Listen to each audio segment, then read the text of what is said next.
Hey, everybody, it's Mark Pattison back again with another great episode of Finding Your Summit, all about people overcoming adversity and finding their way. And before we get into today's episode, sorry about that, I just want to give a quick plug to direct people to go listen to other inspiring people doing amazing things at my website, www.markpattisonnfl.com. We've got over 165 episodes now, and approaching 100,000 downloads. So appreciate all the love on that end. If you want to find out anything that I'm doing, you can do that at my Mount Everest blog, which is on the markpattisonnfl.com website. I am headed off to Mount Everest in 6 or 7 months by the time this podcast runs.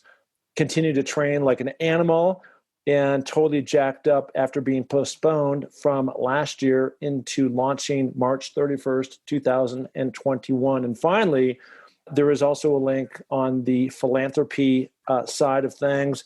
We have adjusted and created a new campaign called the Millions Everest, the LOTC Challenge. And I have partnered with Higher Ground. So excited to get together with them here in Sun Valley. They also have offices in Los Angeles and New York, and it's all about trying to help, in many cases, veterans who have PTSD and other amputee type situations, that we can bring some money and some awareness around that. And of course, they're at highergroundusa.org. Okay, let's jump into today's podcast. Let me first welcome Butch Whiting. Butch, how you doing? I'm doing great, Mark. Hey, yeah, listen, we're not too far away from each other. And if I had an Apache helicopter, I might just get in it from Sun Valley and do the 125 miles or so all the way into Boise, actually Eagle, Idaho. We're not too far away from each other. But today we go remote. And you are the co-founder of a really, really cool company called Kryptek. And where I wanted to start, though, before we get into that, because a lot of it has to do around outdoor wear, where the battlefield meets the backcountry. I know that's one of your taglines, but I'm always fascinated when I'm talking to veterans, and my hat goes off to you. So much respect to you and all the other guys out there busting your ass to protect and serve and really make this country what it has become, serving 11 years in the Army. I want to go back before you actually entered, prior to the 11 years. And, what was that thing? Where were you at in the stage of life of coming out of high school and trying to figure it all out? Why was your choice to go in the military? Why that branch? And what was your interest in helicopters? Well, that's a great question. Normally don't get asked that on podcasts. So I appreciate you kind of reaching further back into, I guess, my childhood and where I came from. I was inspired to go in the military by my grandfather on my dad's side. He was a first sergeant in the 82nd Airborne during World War II. And so from the age of probably 4 years old and on, I was hell-bent on becoming an officer in the Army, because he constantly told me, you need to become an officer. He was obviously a senior NCO, but he saw the advantages also of having a college education, which is not always a prerequisite if you do green to gold, but at some point along that route, you need to get an education as well. And I think that was really what he was driving for. And so I was one of the very first family members to actually go to college, and I got an Army ROTC 4-year scholarship and went to Gonzaga University. And the helicopter aspect of it was later on. I didn't go into college, knowing, hey, I'm going to go to Army flight school and become a helicopter pilot. I actually was introduced to that when I was probably a sophomore at Gonzaga University, and we did an air assault with a local guard unit in Huey's. And it was super, super exciting for, a young guy like I was in college. And I started talking to the pilots after we did this mission. And they basically started to explain to me, well, you can go to Army flight school. You have to be selected, but it's an option and it's an opportunity. So in college is when I started to really dive in and research, what those options were and the different airframes. And I just became consumed by Apache attack helicopters because it fit my mentality of being basically a hunter. And I was super enamored with what is the most lethal weapons platform on the battlefield. And so, you have to hold your breath because you don't know what you're going to be assigned, what branch you're going to be assigned when you come out of college. It's the same with the academies as well. So the academies are graduating, the various ROTC classes are graduating, and they generate an order of merit list, an OML list, and they basically rank all of the students, our cadets, from 1 to whatever number. I think the year I graduated, there was like 5,000. And what they do is they start at number 1, and they might go across, and that individual, it's based on, the OML is based on your performance, your leadership capability that's evaluated the summer prior to graduation, your GPA. There's a whole bunch of factors that come in to generate that OML. And then they just start to fill in the quotas. And so you might have a year where they need, and project that they know they need 50 commissioned officers in Army aviation. And so they start to fill those in. And once they get to 50, then you're going to go to your second choice. And so for me, I put down Army aviation, armor, infantry. And fortunately enough, I was able to get a slot into Army flight school. And then you're back into competing again. You go back in and you start scratch zero, and you're going through flight school, and they're still testing everything, evaluating everything. And then you do it again, but now it's per airframe. So you put down, I want to fly Apache attack helicopters, or I want to fly Blackhawks, or I want to fly Chinooks. And they might have a class in a year that goes through where no one's selected for Apaches, and you go fly Blackhawks. Yeah. At that time, that was how it worked. They've since then adjusted it to try to match personalities and mentalities a little bit more to the airframes and the missions of the airframes.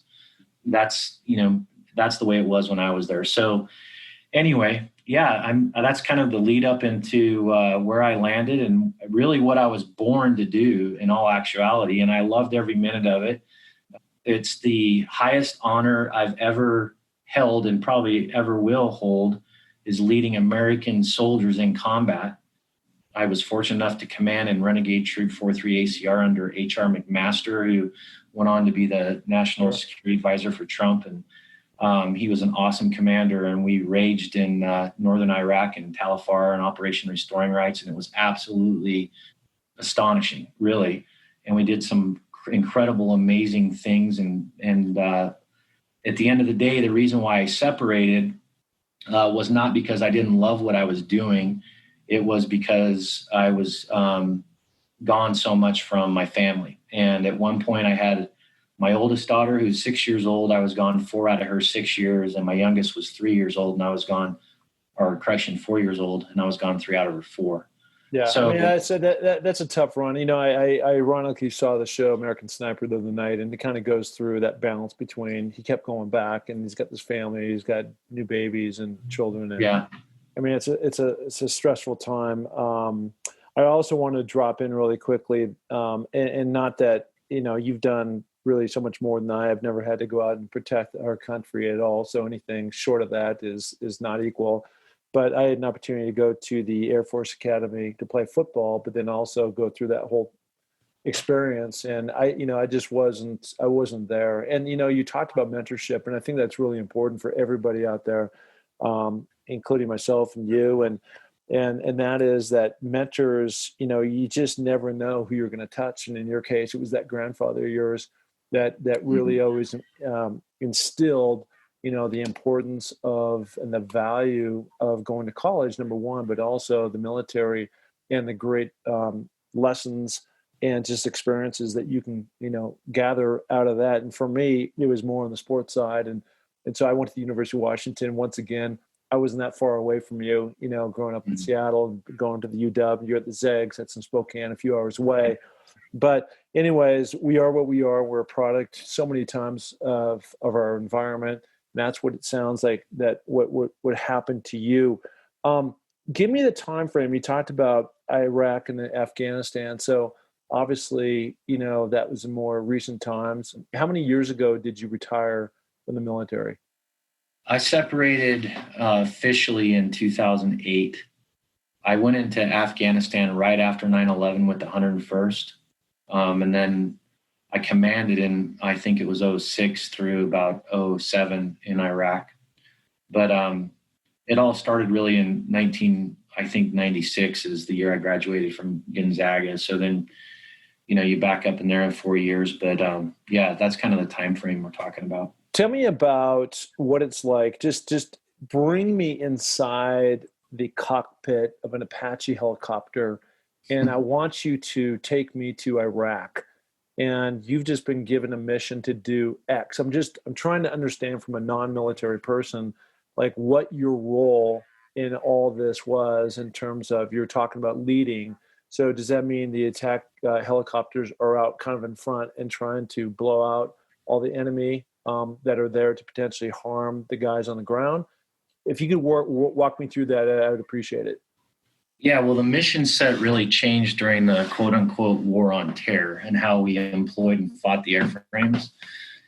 Being out front and setting the conditions was more like the classical, force on force, near peer type fight. But when we started to fight terrorists, it became a much more difficult mission set. So, it morphed, went through, when we started in Afghanistan, we went into some really significant fights that were at altitude, which you should know all about. So the air is much, much thinner.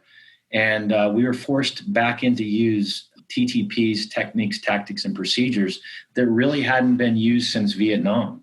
And quite frankly, when we went in right after 9/11, there was really no skill set around those procedures. And it was running fire and diving fire. We didn't have enough power to come to a hover like you would imagine, where you're setting left and stacking right and you're unmasking and engaging in the folded gap and killing a bunch of armor. And that's because of thin air.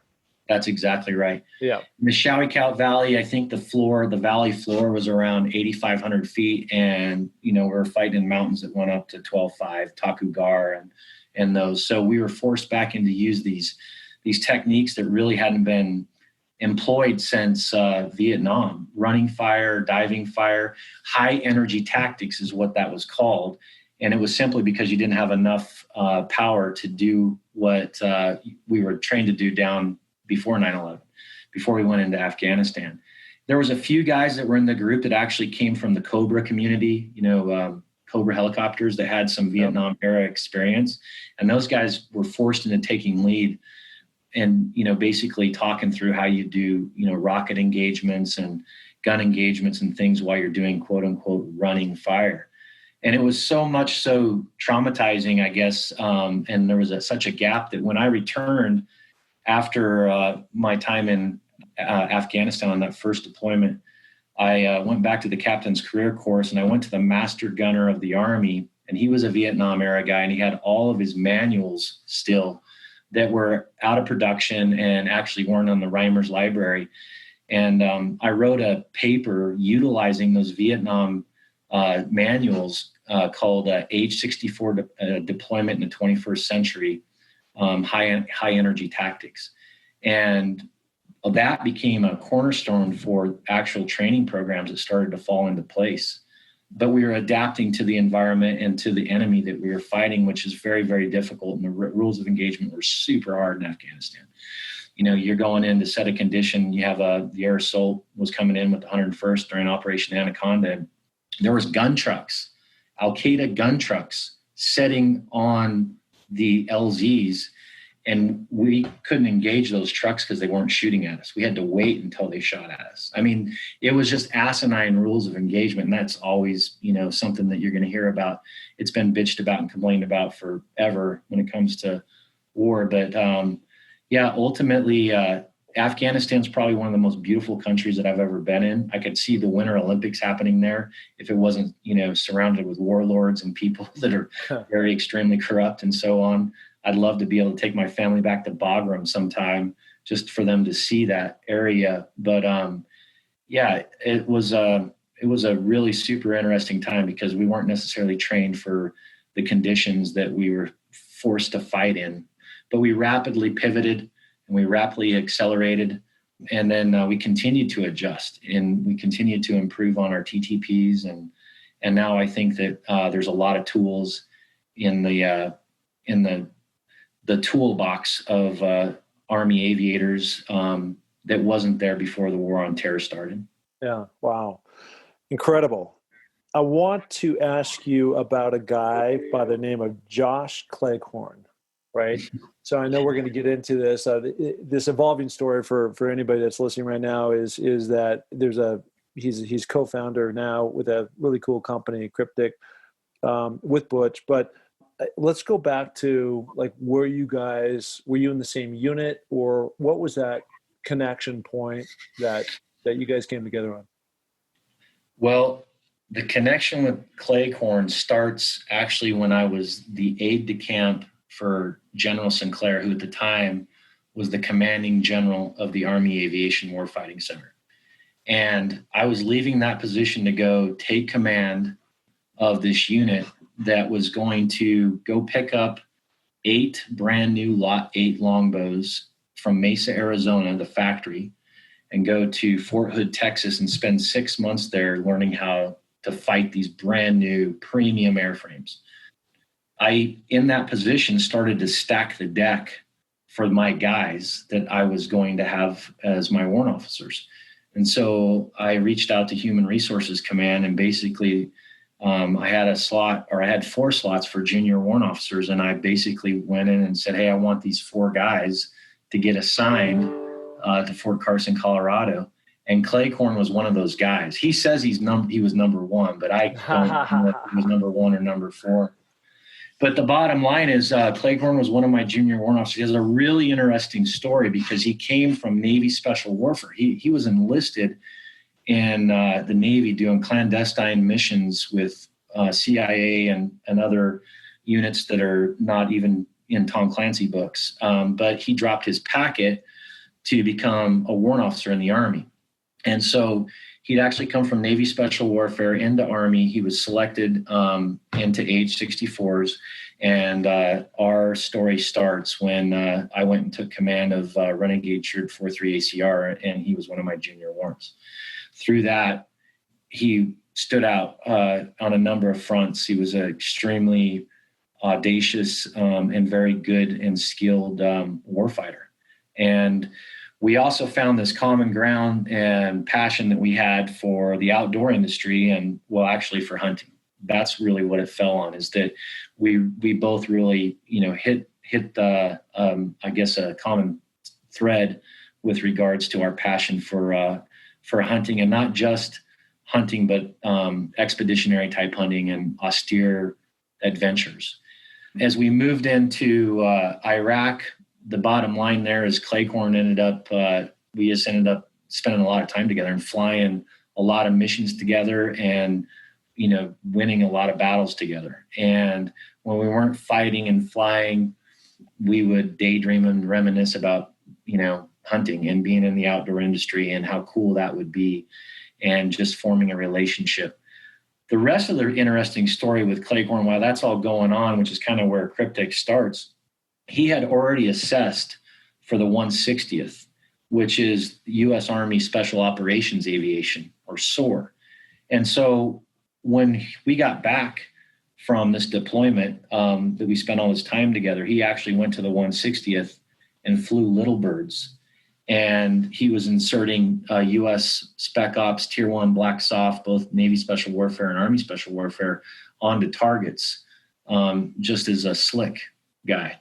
So a lot of the connections and relationships that Kryptek has that are at kind of the hatchet throwing level are guys that Claycorn was inserting on target that now have kind of grown up in the ranks. And in some cases they're still in some cases they've separated, but the bonds and relationships that we have as a company back into those organizations were really formed through that combat experience that otherwise you wouldn't have a relationship with. You couldn't walk into some of these organizations. Yeah, no, I get that. Relationships are everything, right? And my question is, a lot of times, like, this is at the time, now we're going back, a few years, but I've started a couple of different companies. And so I get what that's at. And like you said, you're daydreaming, you're thinking, but there's always a pain point. There's a gap. right? And you're going, God, what's missing is blank. And so as you guys are out in the field, I'm sure in tough conditions in Iraq or Afghanistan, where is it that as you guys are having all these chats, because you're together all the time and communicating, how did you guys come about it? I know you're probably reminiscing about, God, it'd be great to be out in Colorado hunting or Montana or someplace else. But in terms of that gap, I mean, how did you connect those two pieces together to then like, well, if maybe we could come up with this idea to fill that void? Well, the war on terror accelerated everything across the entire spectrum for war fighters. So from weapons and communications and just systems in themselves, platforms, vehicles, body armor, you name it. There's this just giant snowball of improvements that are starting to happen, including into apparel. And the lead on the apparel improvements was really happening at the spec ops level that then would spiral down. But we saw a lot of those improvements that were happening and going, dude, that would be epic to have if you're in the backcountry elk hunting, or if you were, doing whatever type of hunting adventure. So we saw like what? Tell me what that would be. Well, one of a real easy one is built-in knee systems, right? When Kryptek started, there was no built-in knee systems, and people were wearing like knee systems that you'd buy at Lowe's or Home Depot, and they're clumsy and they fall down, and especially if you're hiking and on and on. So we actually were leading the fight on the charge out, taking some concepts and ideas that were starting to appear in military uniforms with built-in knee systems to bring into the civilian hunting market. Another one was an adjustment in a waist system, a waistband, right? So if you go on a hardcore backcountry hunt, let's say for 14 days, you're going to probably end up losing quite a bit of weight, as you can imagine. And so now those pants that fit, let's say they were 32 or 34 when you started, pretty soon they're falling off your ass. Yeah. And you either got to cinch your belt down, which is super wicked uncomfortable, or you got to wear suspenders. So we had a built-in waist system that as you started to shed weight on an expeditionary type hunt, those pants, you was like form fitting around. That was another example. Another one was pocket placement, simple, easy stuff, right? We saw pocket placement that was designed specifically for guys that were setting like we are now in an aircraft, and you needed to access certain things, which is no different than a guy sitting in a tree stand or a deer blind. And how smart would it be to have that when in the hunting market? So there was all these ideas and concepts that we saw that was like, that makes all the sense over here. And actually the big break that you kind of were alluding to is when I wrote this like 25-page prospectus / business model. And there was one sentence in that business model that Cabela's actually just lost their noodles on. And that was to spiral features and functions out of special operations apparel into the civilian hunting market. And Cabela's, when they saw that, they reached out to me and they said, we have tried to do this hunting tactical crossover, but we've never been able to pull it off because we just don't have any authenticity. And so we'd like to talk to you about doing a program with us. And that was like when we moved from a concept, that was the beginning of what I call our hobby phase. That's when we moved into hobby phases, when we started with Cabela's. And that one sentence was the game changer.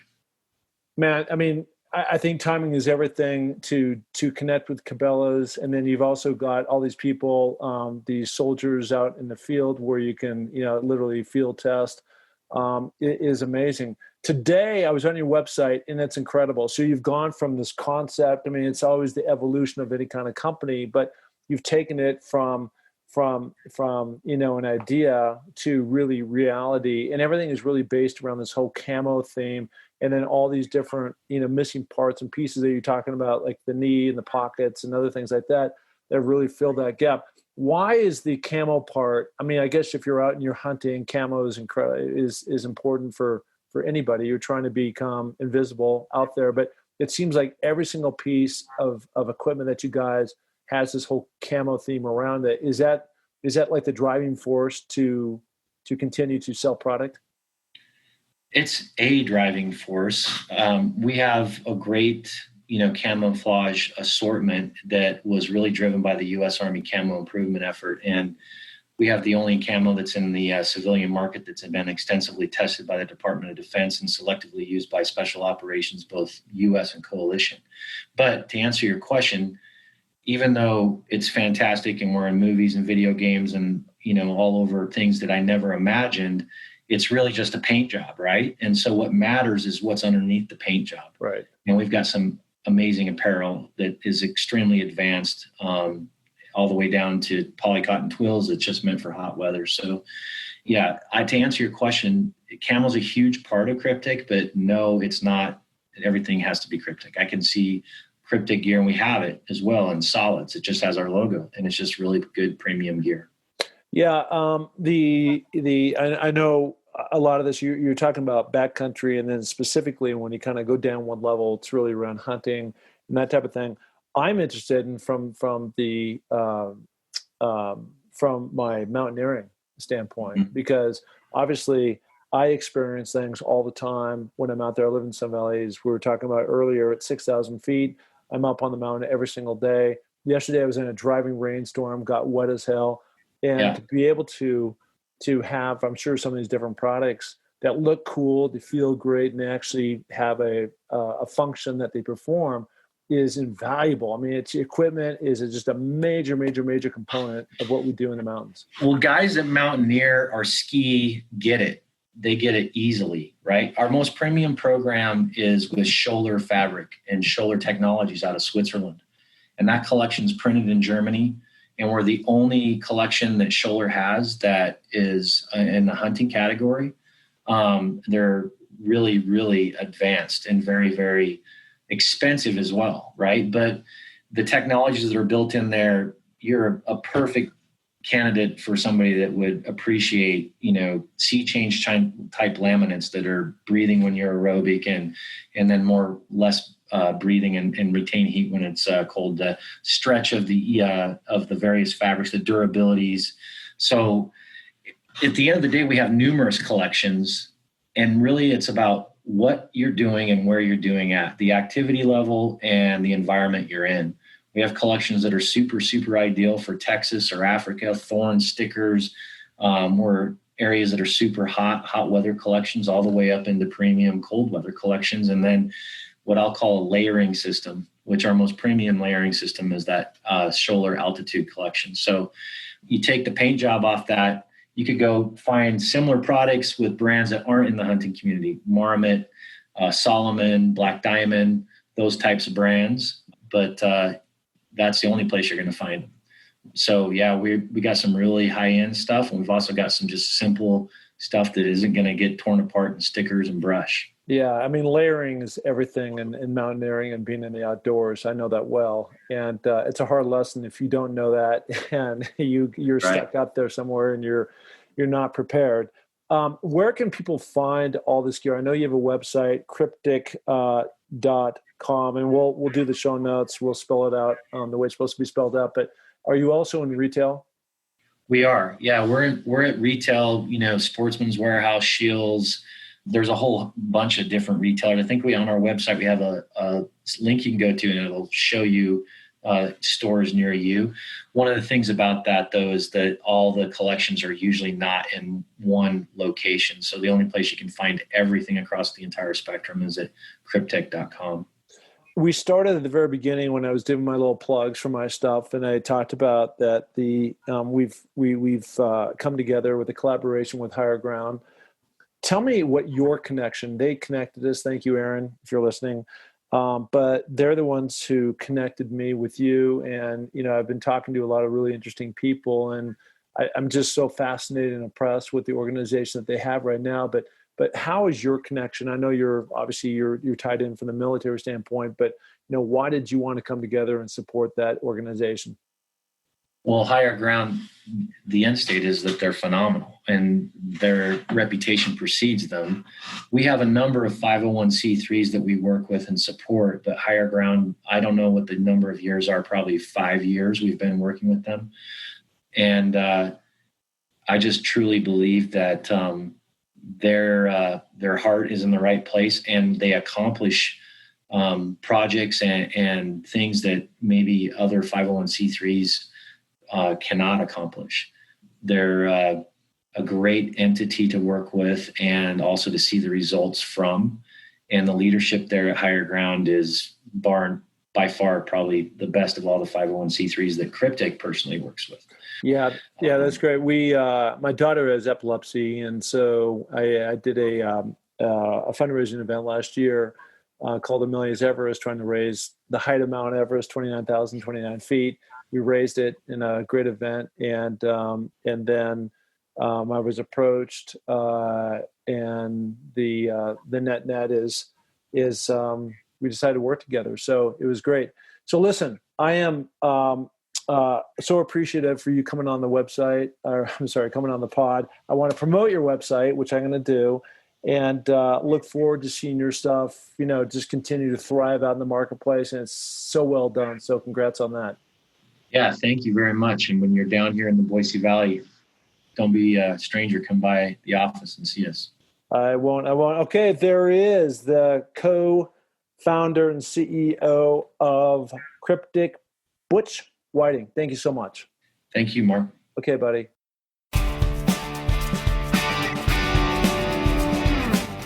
Hey, and thank you so much for listening to the Find Your Summit podcast. We are so glad to have you along for this journey.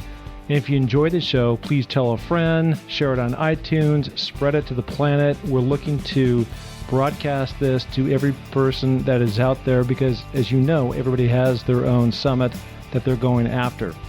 Okay, if you're looking to follow my journey, you can find that through my social links on markpattisonnfl.com. That's Mark, M-A-R-K, Pattison, P-A-T-T-I-S-O-N, NFL.com. So, until the next podcast, just remember, clear eyes, full hearts, and remember, it takes a little more to make a champion, so make it happen. Thank you. Bye.